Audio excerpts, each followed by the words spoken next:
My thoughts about selfless service are that it means just fitting into the needs of the community and whatever they may be, not being too concerned about what form it might take, and being ever ready to just serve in any capacity. The thing that stands out from you from this material that we're using is the one of selfless service.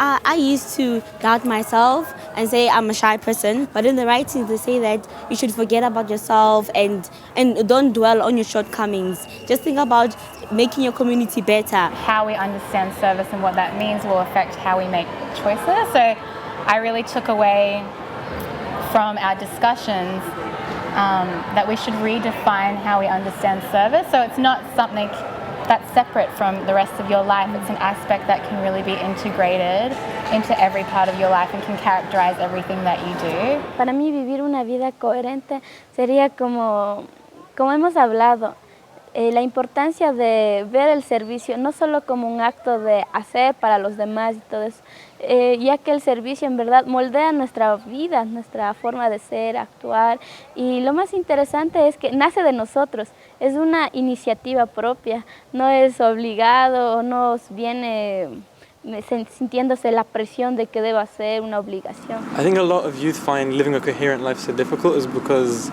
they tend to compartmentalize their lives into, for example, I'm going to spend 25% service, 25% study, and then my social life, my family life, somehow I'll get it in. But really when we have one purpose uniting all of it, it becomes a lot easier to see the reasons behind everything. And when our purpose is governed by something that we believe is higher than ourselves, for example, for me, the center of my life would be trying to apply the teachings of Baha'u'llah to the wider society, and that's the efforts of the whole Baha'i community.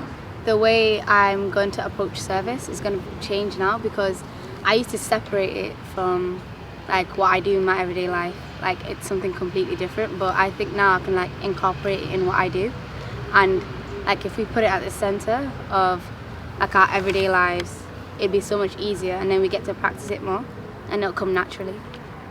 So I think we spent a lot of time talking about service as the responsibility of our generation, and as our higher purpose, like our higher purpose is to be of service.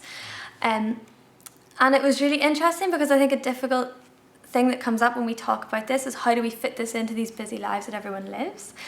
And then it's really interesting to look at this idea and this concept of coherence, because then we start to understand that it's not something we need to squeeze into the life that exists. It's something that needs to underlie our entire existence that is already there.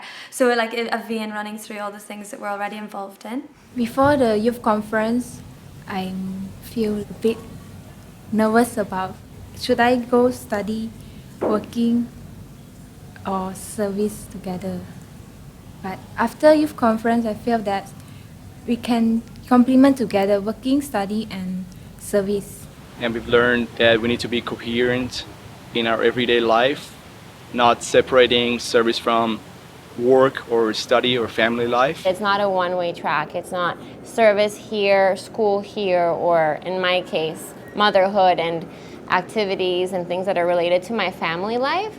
It's everything is one. I would say it has really had an impact on my life, because at first I was not able to differentiate or make good choices between maybe going to school and saving.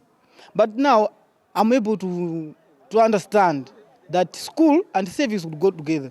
Il concetto del servizio quante volte veniva ripreso nei vari aspetti della nostra vita, praticamente è un atteggiamento, un modo di fare e di essere che condiziona tutte le nostre scelte, le più piccole e le più grandi, e lo ritroviamo praticamente sempre, è sempre con noi.